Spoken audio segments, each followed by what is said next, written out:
అస్సలాముఅలైకుం students. ఇప్పుడు మనం ఈ వీడియోలో ఒక అమ్మ తన కొడుకుకి ఒక ఉత్తరం రాస్తుంది. దాని గురించి మనము ఈ వీడియోలో తెలుసుకుందాం. అమ్మ ఉత్తరం. కాంతమ్మ తనకు దూరంగా ఉన్న తన కుమారుడికి తన బాధలు, తన కోరికను చెబుతూ ఒక ఉత్తరం రాస్తుంది. ఉద్యోగాల పేరుతో సుదూర తీరాలకు వలస పక్షుల్లా ఎగిరిపోతున్న కన్న కొడుకులకు, కన్నా ఎన్నాళ్ళయిందిరా నిన్ను చూసి, తలుచుకుంటే ఇప్పటికీ కళ్ళకు కట్టినట్లుగా ఉంటావు. 5 ఏళ్ల నాడు రమ కూతురి పెళ్ళికి వచ్చావు, అంతే, మళ్ళీ ఇక రానేలేదు. కనుక కన్న సంతానంలా నిన్ను 4 అమ్మాయిల మధ్య కనుపాపలాగా చూసుకొని పెంచుకున్నాను. నిన్ను ఇల్లు దాటి వెళ్ళనివ్వలేదు. ఆ చదువుల సరస్వతి నిన్ను వెంట వేసుకొని వెళ్ళింది. అంతా చదువుకొన్న వాళ్ళేగా, నాకన్నా చదువుకోనక పోతేనేం, సంస్కారం వచ్చింది. చదవను రాయను నేర్చుకున్నాడు చాలు, వద్దు అన్నాను, వినలేదు. తర్వాత ఉద్యోగలక్ష్మి ఉర్లేలిస్తోంది. ఎక్కడున్నా నువ్వు నా కొడుకువే. నీ సారస్వత సంఘాలు, నీ సాంఘిక సేవలు అన్నీ పేపర్ల ద్వారా, కోడలు ఉత్తరాల ద్వారా తెలుస్తూనే ఉన్నాయి. కానీ ఏం లాభం రా తండ్రి? నీవు నీ పిల్లలు ఇంట్లో కాలికి చేతికి అడ్డంగా తిరుగుతూ ఉంటే, కోడలి చేత్తో చేయించి పెడుతూ ఉంటే సాగిపోయే జీవితం ఎలా ఉంటుంది? ఏమో, అది నా కల అయిపోయిందిరా బాబు. ఇంట్లో ఒంటరిగా వెతుకుతున్నాను. నాకెంత కావాలి? పిడికెడు ఉడికేసుకుంటే చాలు, వెళ్ళిపోతుంది. కానీ ఆసక్తి పోయింది. ఎలా తింటే కడుపు నిండదు, అలాగే నడుస్తోంది. జీవితంలో పొద్దు వాటారిపోతోంది. ఇంకెన్నాళ్ళు అనిపిస్తోంది. మీ నాన్నగారు హఠాత్తుగా పోయారు.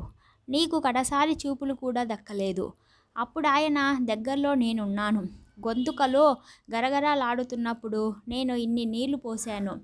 నా దిగులల్లా అలా నాకు జరిగితే ఈ గొంతులో ఇంత తులసి తీర్థం పోసేవాళ్ళు కూడా ఉండరే అని.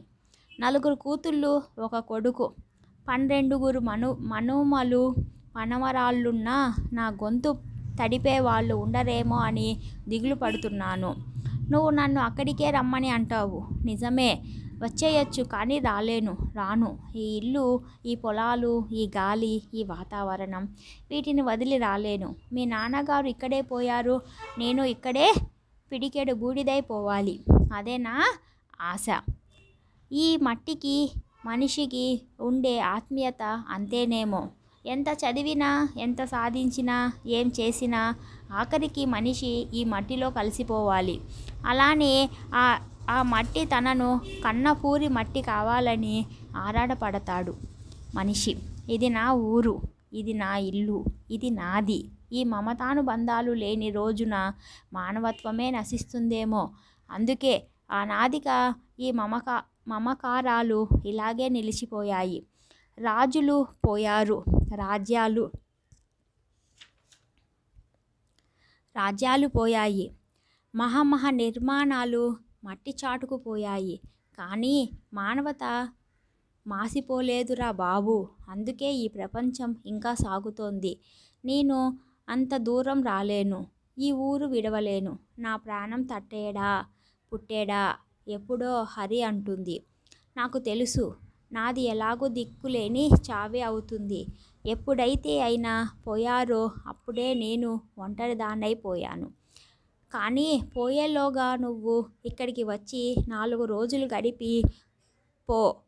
కన్న తల్లిగా నేను అంతకంటే ఇంకేమీ కోరను. కోడలిని పిల్లలని కూడా తీసుకురా. ఇక ఉంటాను, ఆశీస్సులతో. ఇందులో ఒక అమ్మ తన యొక్క బాధని తన కొడుకుకు వివరిస్తూ ఒక ఉత్తరం అనేది రాస్తుంది.